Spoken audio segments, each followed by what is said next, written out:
Chapter 2. A few definitions and clarifications. This book is a post-patriarchal examination of pre-patriarchal cultures. Many terms about those cultures will be used throughout this book, so this chapter is my attempt to help guide you with definitions and clarifications about what I mean when I use certain words. First, we cannot escape discussions about gender and sexuality when discussing gynocentric or androcentric ideas. Gyno means female, so gynocentric is female-centered, which includes anything having to do with cis-born women and anything associated with the feminine, which can include transgendered women who, yes, existed in ancient times.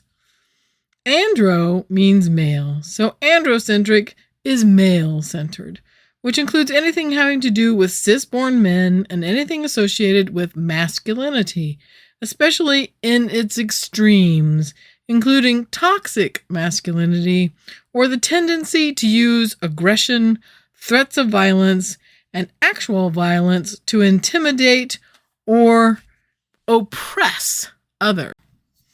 Because we must discuss sexuality in all its permutations, I will use the term gender when referring to ideas about females, males, the genderless, the gender combined, or gender changed.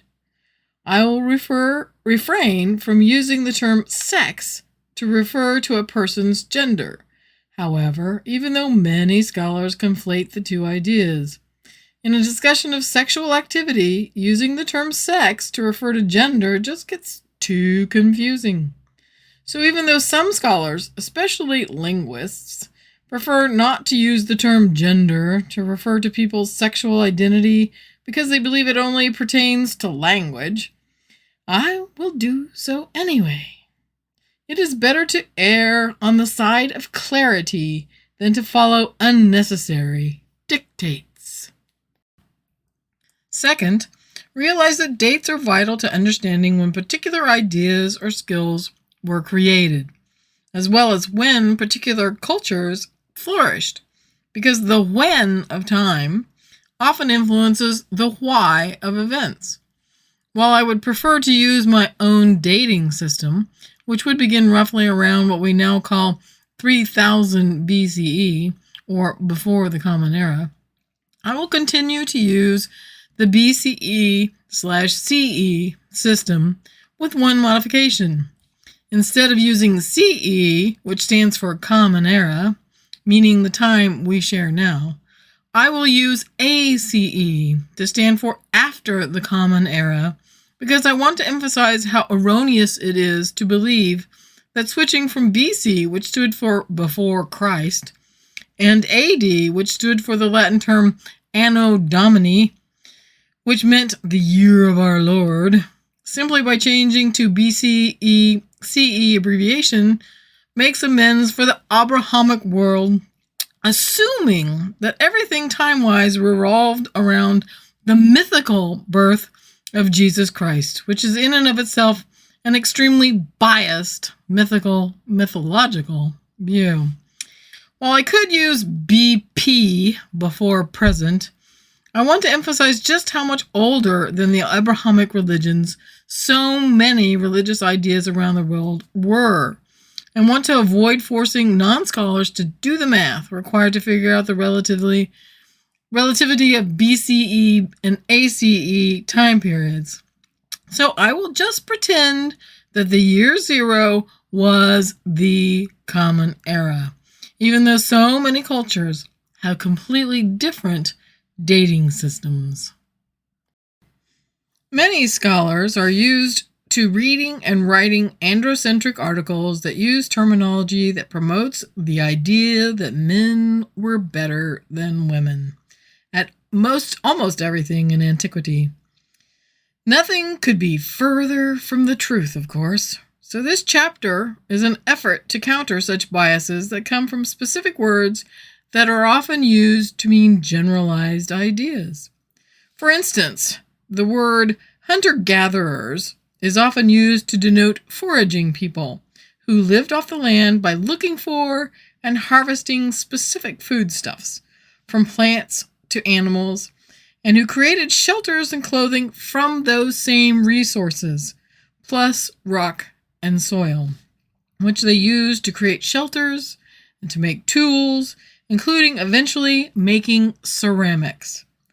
Foragers had many skills, from hunting in simple ways such as using traps, as well as hunting larger game in cooperation with other foragers, to learning how to recognize various plants and soils that could be used in cooking and healing, and for manufacturing useful items like rope, bags, nets, and pottery containers. We have no evidence whatsoever that really indicates who did which jobs, but we should know beyond the shadow of a doubt that when everyone in each small, mobile group knows what to look for, everyone benefits. So it is most likely that most people in ancient cultures knew how to do a little bit of everything that was needed for everyday living, which is why it is more logical to assume that such early societies were egalitarian, treating everyone as equal in importance to the survival of the community as best they could. One important reason we must get away from using hunter-gatherers as a term for foragers is because it carries with it a sexist assumption that men were the hunters and women were the gatherers, when in fact everyone in the community unit would have been on the lookout as they traveled through an area or temporarily set up camp in a particular area for the kinds of resources they needed and wanted. While some scholars have proven that women were capable hunters, far too many Paleolithic, prior to 12,000 years ago, generally speaking, and Neolithic, generally between 12,000 and 3,000 years ago, depending on the culture, scholars assume that gender-based work roles were already entrenched and well-defined in the time periods they study, when in fact, human beings were probably far more flexible in their social roles as foragers than they will be later on in sedentary communities. Even in tribal cultures that existed in the 15th century ACE, in the Americas, for instance, rarely were tasks so decisively split in any of the cultures. Women needed to know how to defend their homes and their families just as much as the men did, whether they had to defend against animal predators or human ones. So limiting women's ability to make and to use weapons would not have been a very smart survival tactic. Similarly, even if a group of men went out hunting, seeking raw materials, or trading, they had to know how to cook what they caught along the way, because there was no way they could carry enough food to sustain them on months-long excursions. While such groups probably included women, especially when they went to gather sacred items such as pipestone with which to make ceremonial pipes, the men would have been expected to participate in foraging and preparing the group's food. Another important reason to use the word foragers instead of hunter-gatherers is because so many cultures that began or returned to herding livestock often combined foraging for other materials, such as plant foods, stuff for themselves and their herds, as well as clays and minerals for pottery, instead of living in one settled area for longer than 3 to 6 months. Because the term foragers still best describes those combination lifestyles, I will use the simpler and non-gendered term foragers and herders. In fact, the assumption many scholars have made in the last several centuries have been mostly viewed only through androcentric eyes, so that many scholars expect to see males as leaders, becoming clearly uneasy when they discover women were leaders, especially respected leaders in many cultures.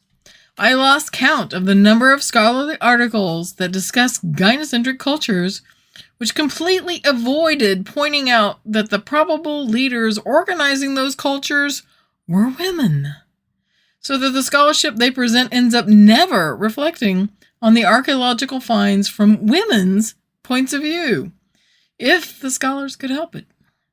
This kind of androcentric bias is, unfortunately, quite pervasive. When most people hear the words patriarchy and matriarchy, they assume that a matriarchy must be the polar opposite of a patriarchy. In other words, they assume that a matriarchy is led by women, organized by women, and actively suppresses men in the same way that the self-declared patriarchy has suppressed women for most of the last 2.5 millennia.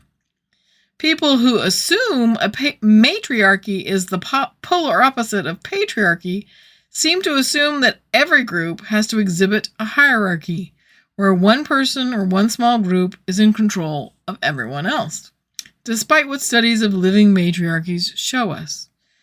Those with gynophobia assume the worst, that women, once we gain the upper hand, will oppress men the same way women have been oppressed, terrified of being diminished in importance. One myth this book examines is the idea that a patriarchal organization is natural, simply because some men are often physically stronger than many women. So it is important to realize that women can be, and often are, as strong as men physically, but many women have been physically restricted as they grow for the past 2.5 millennia. When people are not allowed to exercise and demonstrate their physical abilities, it is only natural that those abilities become diminished. In the less than 50 years since women's sports has been more actively encouraged in America, women have demonstrated their ability to be as strong, some even stronger, pound for pound, than men, and are quickly gaining speed, too, in many sports. The fastest recorded woman in 1922, the first year women were allowed to compete in Western countries, was still only 2 seconds slower than the fastest man of the time. Since then, both men and women have become faster, but now women are less than half a second slower than men. Remember that few men, however, cannot take birth pains because they do not experience menstrual cramps monthly as preparation. So the question of their overall physical strength is fluid as well. Instead, it took men several millennia to begin to overcome humanity's more gynocentric views of the world in order to get to the point where more people accepted the idea of patriarchal hierarchies as the inevitable result of human evolution. Ample evidence exists as well that during those millennia of purposely touting men's superiority, there were many groups who rebelled against the idea. Such a rebellion could have been the cause of the Great Greek Dark Age toward the middle of the Bronze Age. Another example is a close reading of the Book of Ruth in the Judeo-Christian Bible, which reveals that the Judean women still inherited the land, and that the primary purpose of that book in the Bible is to convince the women of Judea to allow a different way of calculating inheritance, which is why the writers of Ruth emphasize how much the women of Judea endorse the ideas put forward at the end of the book. The writers of the Bible had to go to great lengths, such as in the book of Judges, to convince women that men alone should rule, despite also demonstrating that women can be judges, prophets, and warriors. They had to admit such facts because the women of the culture remembered these female leaders, spoke about them, and expected them to be honored, so the men had to manipulate their female characters in order to create stories that both lauded male superiority, as they saw it, and still honored the influential women from their history. Most cultures, like the Judeans, were not originally patriarchal, let alone patrilineal, which meaning to trace ancestry or a family name through the father.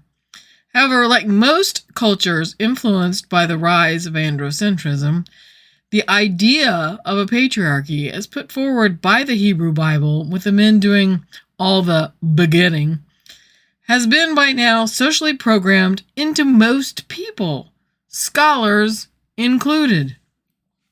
Ergo, a patriarchy in its most extreme form is a culture that believes men are the only people capable of being the heads of households, political leaders, teachers, and prophets. In short, they believe men are superior to women and children, that they designate everyone else a minority, meaning they are treated like minors, or as though they are children incapable of making their own decisions. A full-on patriarchal culture practices patrilineal inheritance, where the children, especially the males, inherit names, titles, land, and goods from their fathers.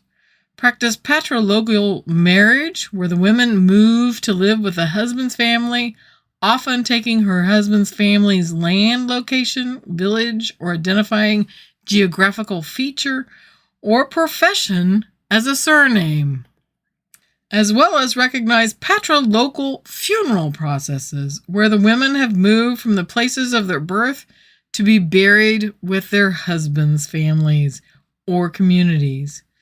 A full-on patriarchy also limits women's ability to move about freely in their communities, with extremists keeping women virtually locked up in their homes or fully shrouded from sight by clothing when in public, a disguise that has proven useful for men wanting to pass as women in order to enter secluded areas. However, there are no full-on patriarchies in the world today, although many political and religious groups like to believe there are. The closest are run with bloody fists by men who often have to beat, stone, imprison, or murder outspoken women to keep their female populations oppressed. Even in the androcentric heavy West, many women keep their surnames or hyphenate them with their husband's name, also controlling how their goods and wealth are distributed to their heirs. Some women even choose to be buried near their own parents rather than with their husband's parents, if near any parents at all. Cultures that are not full-on patriarchies are often called heterarchies by scholars, with some fully meaning to imply a lack of organization by using the word. However, the origin of the word indicates it is meant to indicate cultures where both genders are considered equal, with no particular gender being considered more important than the other, which we also call egalitarianism. Some scholars have skewed the primary definition for heterarchy, however, and use it to mean organized systems that have a rotating ability, so that whichever group is needed to tackle a particular issue has the right and the opportunity to use their particular skills to mitigate that problem for the group as a whole. For instance, for the more gynocentric Cherokee or Mohawk cultures, there was an inner chief, or a leader looked to for inner tribal concerns, and an outer chief, who was the leader sought out when outsiders visited. Either could be any gender, but was usually the person, often elected, best able to handle either domestic or foreign issues. Some scholars seem to attempt to disparage this more egalitarian way of organizing groups by calling it circular logic, when in fact many corporations employ such systems, often called matrix, mixed model, or circular platform models, quite efficiently. This book does not use the term heterarchies much, but I believe you should be aware of how some scholars use the term. Similarly, there are no full-on matriarchal cultures in the world today either. In fact, other than the mythical Amazons and perhaps the early Eubadians, there possibly has never been a completely matriarchal culture among humans, at least not using the polar opposite definition of matriarchy, with women suppressing or oppressing men. There are, however, many cultures that consider themselves matriarchal, such as the Mosuo of Tibet and the Hopi of the United States. These cultures often bow to the demands of androcentrism, however, calling their inheritance systems uncle systems, because it is the woman's brother, not her husband, who teaches the woman's male children how to be a man in those societies. It is important to recognize that this is not a male-oriented system, but a female-oriented one, with the mother's kin taking precedence over the father's relatives. There are, however, many matriarchal mammals, with elephants being one of the best examples. The females, led by a matriarch or matron, stay in small female-focused groups, usually a grandmother, her daughters, and their daughters and sons, traveling together by following the matriarchs or matrons, as they are often called, lead. Her long-term memory is vital for the herd's survival because she has lived long enough to know where water and food can be found, even in the toughest of times. Males generally move out of the group when they are old enough, usually joining bachelor herds. The matriarch among elephants decides which male gets breeding rights when females come into season, and often oversees the first mating for young females in order to ensure their safety. Similarly, American bison are also matriarchal. Like elephants, there is a seniority-based hierarchical system within a herd, which is composed of females, grandmothers, mothers, and their children. Males can move with the herd, but only with the female's tolerance, and almost always on the periphery of the herd. While some younger male bison form small bachelor herds, most males prefer to stick closer to the herd, usually along its edges, looking for opportunities to mate. African lions are also matriarchal, despite the misinformation often touted about the role of male lions in a pride as being kings of the jungle or savanna. Lions, like other mammals, know nothing about genetics as far as we can tell, so probably never think about the progeny they might produce when they mate. The males sometimes kill the infant cubs of a female if she has been unwilling to mate with him, not because he is obsessed with passing on his genes, but because he knows who he has mated with and who he has not. So eliminates the children of the females with whom he knows he has not mated to bring her into heat, which will make her more willing to have sex with him. While few ancient humans would have been able to view dolphin sex lives, we also know that these members of the whale family also have highly developed family and bachelor pods, and that the females' clitorises are highly sensitive, which explains why they like to have sex so often, using sex like bonobos and humans often do, for pleasure and for social bonding, with some scientists speculating that dolphins need the sexual stimulation in order to ovulate. The list of matriarchal mammals goes on and includes domesticated as well as wild animals. Some dairy farmers, for instance, call what they witness among dairy cows, a pecking order. The senior matron of the herd will lead the way into the barns for milking, with the lower-level females jostling for entry behind her, most following a clear hierarchical order behind the older cows. While many anthropology and archaeology scholars have long pointed to hierarchies as a sign of the advancement of human societies, the tendency to develop hierarchies is actually a mammalian one. At the very least, should not in itself necessarily be regarded as a marker of social development. In fact, it would be strange if humans did not develop similar social hierarchies long established among other gregarious animals. Even though hierarchies exist and are easily identifiable in most mammalian cultures, it becomes more challenging to pinpoint when groups of women have dominated a village, town, or city at any point in human history. I discuss the importance of more fully understanding hierarchies among groups of females in more detail in the chapter on the common myth about female-centered or gynocentric communities. We can, however, accept the fact that prior to the discovery of procreation, children trace their connections to a group through their mothers, which is matrilineal descent, an inheritance system which depends wholly on knowing who the child's mother was. Because the ancients had no idea that sperm, which will not be discovered until well after the Common Era, floated around in semen, they only knew that women were the ancestors of everyone.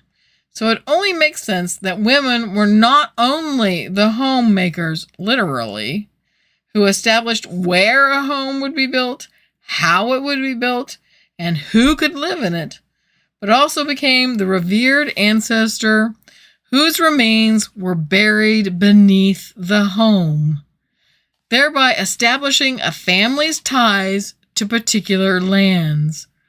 Besides burying the family matron beneath the home, loving mothers also buried their infant children beneath their homes, most likely in the hope that the child's spirit would re-inhabit her womb so she could successfully give birth again.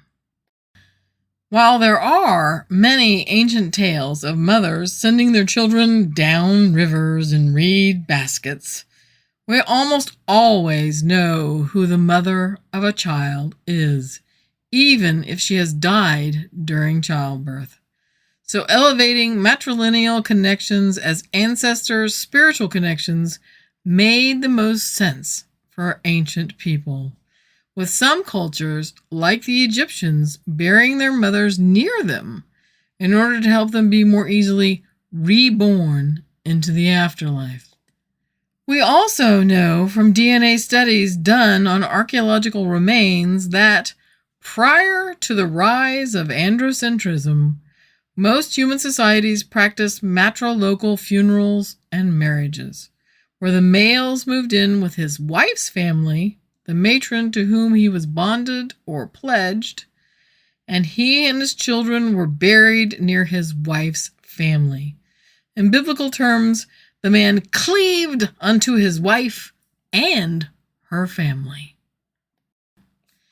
The mistake many scholars make when discussing the differences and types of ancient societies is to assume that all communities with male leaders are full-on patriarchies. We know, for instance, that patriarchal cultures can be led by women, such as Queen Elizabeth of England and Indira Gandhi of India. Conversely, it is fully possible for communities that are gynocentric to be led by men. So we should avoid the bigoted trap of assuming that the presence of male leaders signals a patriarchal society. The reality is that most cultures around the world are a mix of different cultural views about the importance of gender, with some finding it unnecessary to identify leaders by gender at all. In other words, a leader is a leader, not a female or male leader, not a queen or a king, which tends to be the words used and favored by those with clear patriarchal bias because king implies a higher status than queen. In fact, scholars need to learn to differentiate between when terms for leaders change meaning. For instance, the word lugal, which was a general Sumerian term for a city leader, possibly originating from a common idea of the big belly, although most scholars prefer to think of the term as big man, despite the evidence pointing out women as city leaders. The term, however, is more often than not interpreted as king, Largely because of an inflated gender status the scholars are assuming the male leaders held.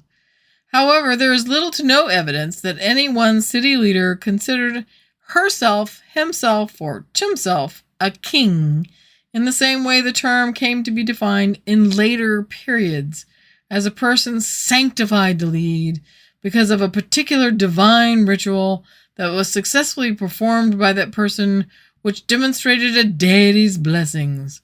So we need to learn to differentiate between city leaders, what we often call mayors in America, and those leaders who either used effective skills of persuasion, such as Narmer of Egypt, possibly, or used violent oppression to subdue more than one city, such as Sargon of Akkad.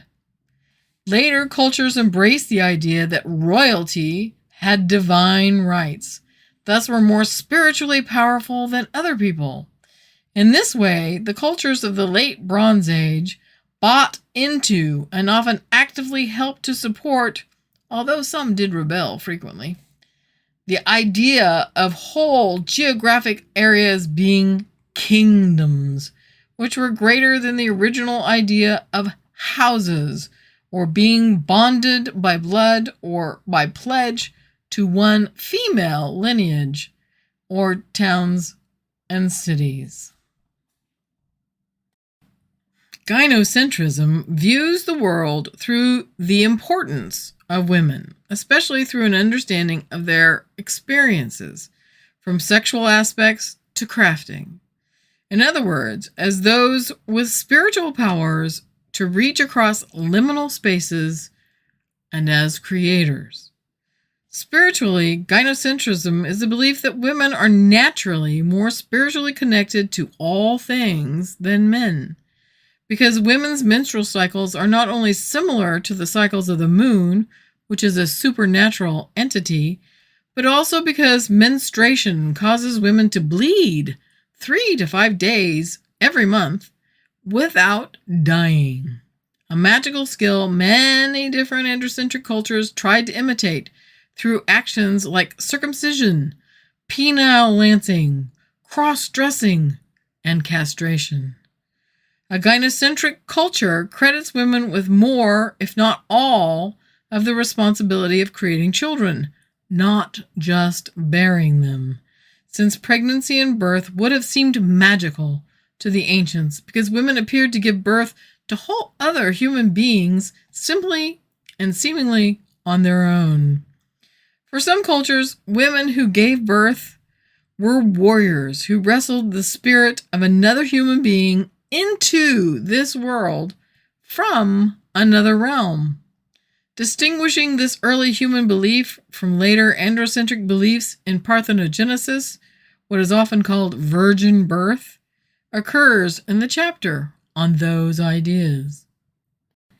Creating human beings seemingly from their own bodies without aid from any visible outside force was the ultimate outcome of female creative magic. The act of parthenogenesis, which is the act of a female cloning herself, can actually occur among some animals, especially among birds. Realize that ancient humans were not stupid just because they had not figured out that microscopic sperm cells exist in semen, nor that once they discovered procreation, the idea that it takes 2 creatures to make a third or more, they first believed males were planting seeds in women's wombs. Instead, realized that some sort of scientific method, which began much earlier, thus led to the creation of ceramics and metal production, was needed to prove that males contributed to procreation circa 2400 BCE. There are several indications that a particular branch of scientific discovery, which we now call biology, helped human beings discover the process, heterosexual intercourse, necessary for procreation. But it still took the ancients more time to discover that such coitus between closely related people caused malformed fetuses or monsters. in an ancient people parlance, to be born, so that sanctions against incest do not occur until after the knowledge of procreation becomes more common. Most gynocentric cultures encourage women to contribute as fully as possible, and not just as mothers. We get terms like homemaker from cultures where women were and are literally the people who constructed the homes, whether they were teepees, wigwams, longhouses, rock-lined, or wattle and daub frame houses. Women were still such esteemed builders that one Mesopotamian king required 285 enslaved women to build him a palace called Bursin. Gynocentric cultures tend to revere blood as a sacred creative element, some going so far as to burn their menstrual blood on moss or cloth as offering to the sacred spirits or gods of their cultures. Most demonstrated their reverence for female creative magic by sprinkling their dead with red ochre or cinnabar, imitating the birth blood to enable the deceased to be reborn into the next realm. They also buried their dead in mounds as symbols of female pudenda, the mounds of creation, through which humanity passes as we are born into this realm. Many gynocentric cultures use many symbols for female creative magic, including snakes, which not only shed their skins in such a way to appear as though they are giving birth to themselves, but also open their jaws to swallow other animals much larger than their mouths, just like vaginas do, and also resemble the umbilical cords that link the newborn to its mother. Similarly, any plant that bears fruit, even grains, could symbolize female creative magic, as will any creature that is known to be a nurturing mother, like cattle, crocodiles, and monkeys. Androcentrism is the belief that men are naturally more spiritual, often believed to be more spiritually pure, thus ascendant above women, than women, who gradually over time became considered unclean because of their menstrual cycles, so unworthy of direct contact with religious items or unworthy of preaching religious doctrine. Most androcentric cultures have had to purposely reduce or negate, make evil, the spiritual beliefs about women in order to assert the idea that women are inferior to men, just as the ancient Mycenaeans did when they replaced ancestor or mother worship with the cult of the hero, as they became what we now know as the ancient Greek culture, which I will discuss in more depth in a chapter in section 2. Most androcentric cultures forbid discussion of women's issues, making natural female processes like menstruation taboo subjects, which were seen as unclean or evil. If you find yourself uncomfortable reading about sex or menstruation, realize that what you are reacting with is androcentric social programming, which has led you to believe that these things are nasty, unclean, or even evil. Many androcentrists believe men are smarter and more capable than women, but androcentric cultures have had to rig the educational systems to make this logic arguable. Many androcentric cultures forbid women to interact in public and frown upon women working with or talking to men who are not blood relatives in order to forcibly preserve knowledge of who the fathers of the women's children are. Such restrictions are enacted because men do not trust their own gender and assume other men will have sex with any woman at any time. Instead of controlling men, however, androcentrists usually choose to limit women's rights, thereby impinging on the productivity of more than half of the human population. Many androcentrists also believe that males are naturally stronger than women, so have the right to rule over women, But this belief flies in the face of what many ancient egalitarian cultures practiced. Archaeological studies of Neolithic remains have demonstrated that women were as muscular as men because they did strenuous labor just like the men did. We also know that women were physically capable of hunting and fighting as warriors. Again, limiting modern women's abilities to strengthen their bodies is an attempt, of course, to keep them weaker than men, even though pound for pound, women are stronger than men, with the strongest woman able to lift 4 times her own weight, while men struggle to lift twice theirs. In pre-literate cultures, various social methods to keep stronger individuals from bullying weaker individuals resulted in shaming the bully. But somewhere along the line, men began to embrace the might as right point of view, which is held to be morally wrong by most egalitarian cultures. These men, seeking increasing amounts of power, prestige, and wealth, decided that power or strength was and should be the main rule of law, so wrote laws accordingly, beginning a steady decline in women's rights during the Bronze Age, circa 3000 to 1500 BCE. In fact, we have ample evidence that males and females who support their skewed social structures used written laws to egynovite women's power by changing terms describing women's cosmic connections, their spiritual powers to transform blood into life, sex into healing, and to bring new life into this realm from another, into negative ideas in order to sully women and their feminine spiritual powers, making menstruation unclean, sex dirty, and allowing men to stone to death women who have sex with more than one man. Male spiritual transcendence depends upon making it illegal for women to have educations in order to shut us off from the knowledge that we were once the more spiritually powerful gender. Eginoviting our freedoms, they made us weaker, deemed us inferior, pronounced us unable to compete with them on every level. Without this active, often brutal, and legal oppression, men could never hope to be better than women at most things. Note, however, that this demarcation does not mean that there were no female leaders who reacted violently to situations.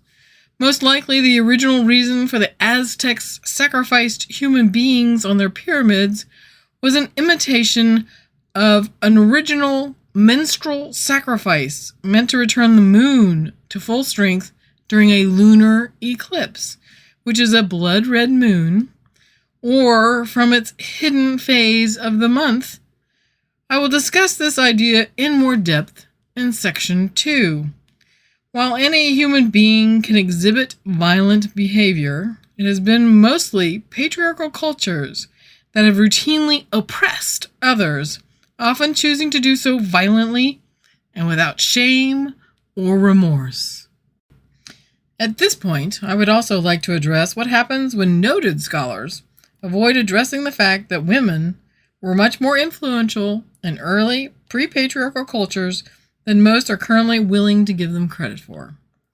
In particular, we need to focus on some desperate mansplaining that occurs in David Graeber and David Wengrow's new book, The Dawn of Everything, A New History of Humanity. Graeber and Wengrow's primary weakness in viewing definitions and conditions of equality, or egalitarianism, are because they approach the ideas from mostly an economic and property-based point of view, further demonstrating that they have not personally dealt with issues of being unequal to most other people in the same way most women have most of our lives. They despairingly proclaim that searching for the origins of inequality is little more than chasing a phantasm, despite the fact that a little biological research could have yielded volumes for them. If we admit that human beings are, at our most basic level, herd animals, we have to admit that human groups will always have some sort of hierarchy. That hierarchy could be as simple as having a matron cow leading the herd into the barn every night, or it could be as ephemeral as the lead goose at the point of their V in a migratory flock who eventually tires, so is replaced by another goose capable of leading, an action that makes flying a bit easier on the geese that follow. Graeber and Wengrow would probably agree that human beings are clever enough and flexible enough in most of our social units that we can make the most of either of these types of hierarchies. What we have to recognize is that the basic mammalian hierarchies do not have to evolve or devolve into non-egalitarian societies wherein might makes right, so that we have to allow violence, not even the threat of violence, to dominate our social spheres. Typically, among herd animals, the primary threat of violence that occurs comes from the outside, unless we count male battles during rutting season. Is this sometimes violent competition over sexual rights among herd animals a reason why some human males believe violence is something they can employ any time they like?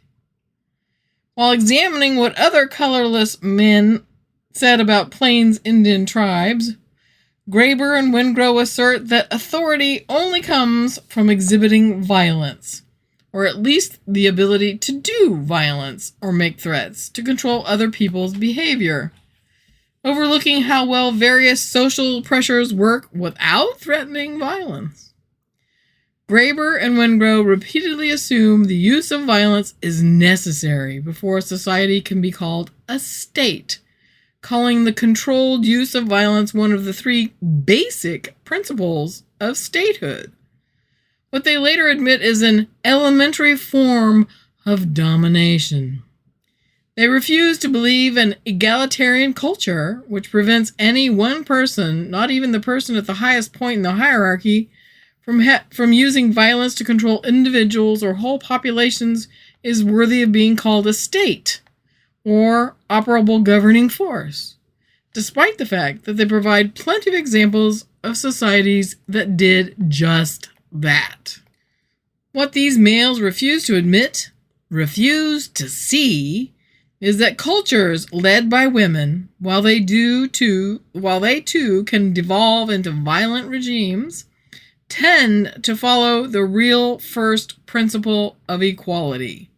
Indeed, the real first principle of being a mammal, nurturing the best out of others. Here is one example of where Graeber and Wengrow completely missed the message from our ancient ancestors. They willingly note that the ancient Sumerian word for freedom was amragi, which literally means return to mother. Again, using Graeber's preferred economic bias, they interpret this word to signal a canceling of most debts, and in some cases allowing those held as debt peons in their creditors' households to return home to their kin. What they refuse to admit is the fact that these debt peons were actual slaves, captured by force or sold into what was often lifelong slavery to pay debts. While these seemingly magnanimous acts of freeing the enslaved undoubtedly occurred from some Sumerian leaders' commands, Graeber and Wengrow miss two important points about this origin of the word freedom and what it has to do with the social ties to our mothers. First, they are acknowledging that the enslaved Sumerians, most enslaved because the father of the family got too deeply in debt to a landowner, so had to sell his children, his wife, himself, or all of the above, into bonded labor in order to pay his debts. All actions which became legal after the development of written laws in Assyria. We have no evidence that it happened in ancient Sumer prior to males learning they have a biological role in procreation, mind you. These folks are going home to their mothers, which clearly indicates matrilineal ties were still valued, even at this late date in Sumerian Mesopotamian history. Second, the leaders in question are allowing the debt peons, as Graeber and Wengrow prefer to call them, clearly avoiding the term slave, their physical and financial freedom as a gesture of nurturing the population. Repeatedly throughout the history of ancient Mesopotamia, leaders became popular and were highly supported by the populations because they rectified wrongs done to individuals from previous tyrants by either freeing them from slavery or compensating for the loss of land, crops, and even human beings who were punished or killed for some perceived slight, thereby harming the financial independence of a family or household. One of the most famous of these Mesopotamian releases came in the Iron Age, 586 to 537 BCE, when Cyrus the Great freed the exiled Hebrews from Babylon after conquering that city, allowing them to return home to Judea 49 years after their cities were sacked and most of their royalty and priests rounded up and kept hostage by Nebuchadnezzar II, king of Babylon.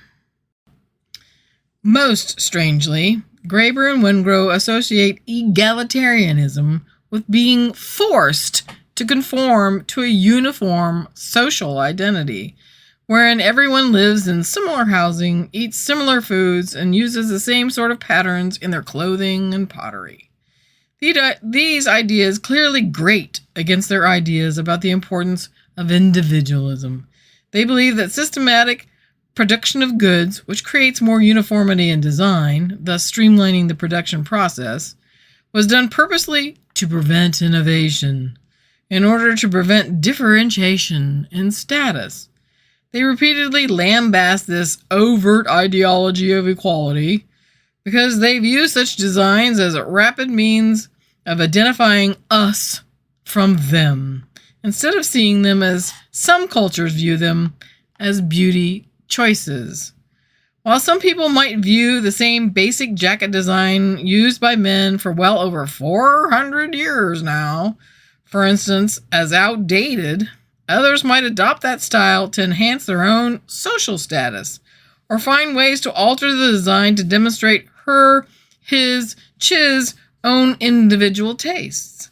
Just because a community of potters decides to feature similar colors and designs on their wares, which, ironically, allows many archaeologists to immediately date and trace said pot's culture of origin, does not mean anyone stood over them with a whip and forced them to create their collective cultural artistic attributes instead of developing their own styles. Further, in a cooperative community that has planned their housing structures together, no one individual house will be bigger than another's because they would not be able to justify asking the other people of the community to haul more rocks or tan more hides or produce more lime for the whitewashing of the interior or exterior. Simple humility, seeing oneself as no better than anyone else, accounts for such planned community homes, a concept that seems to escape Graeber and Wengrow.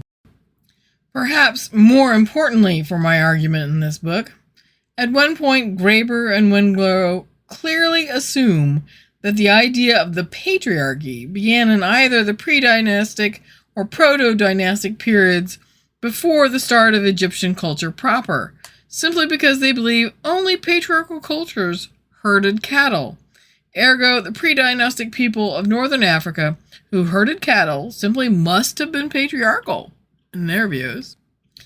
This assumption completely disregards the Egyptian reverence for the goddess Hathor, the cow goddess, including ignoring the increasing evidence that she was worshipped by these ancient North African cowherders long before ancient Egypt was conceived.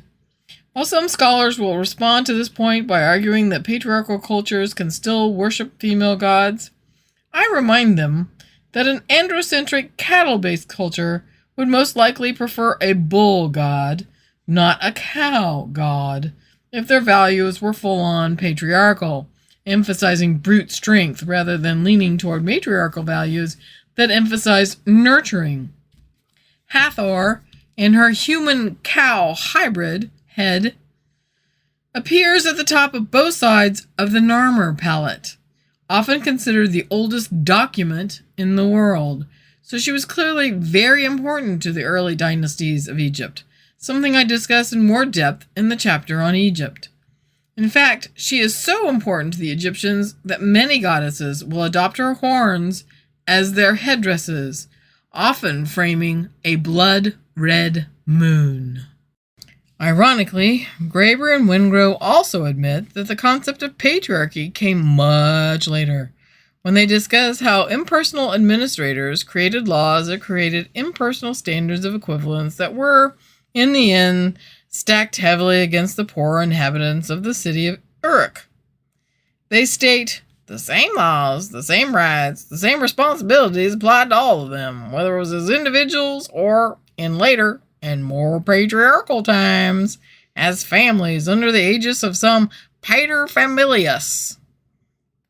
They attempt to argue against egalitarian ideals by asserting that treating everyone the same inevitably creates unjust hierarchies, but fail in the end to be convincing, largely because they go out of their way, seemingly, to avoid discussing laws that restrained only women's rights.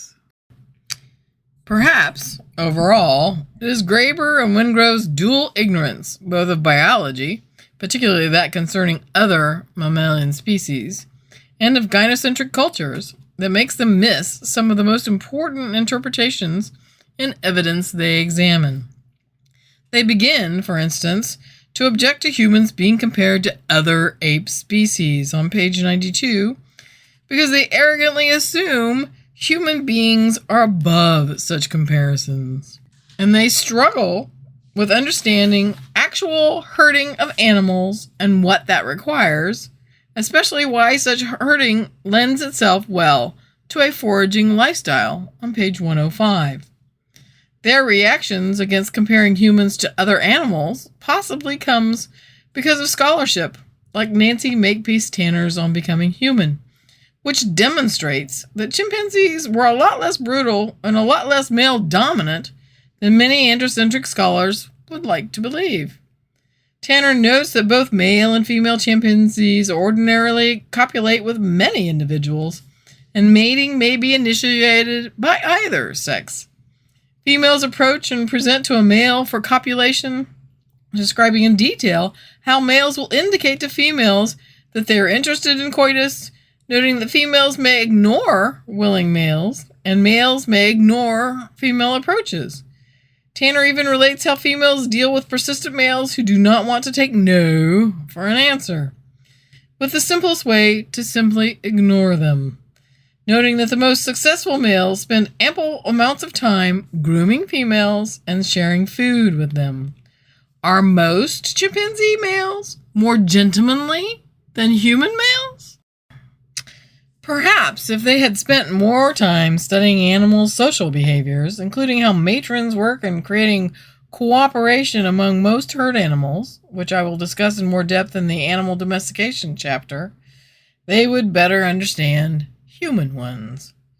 The first thing we all need to do, though, is to take off our androcentric glasses to see the world as the ancients would have seen it, full of female magic.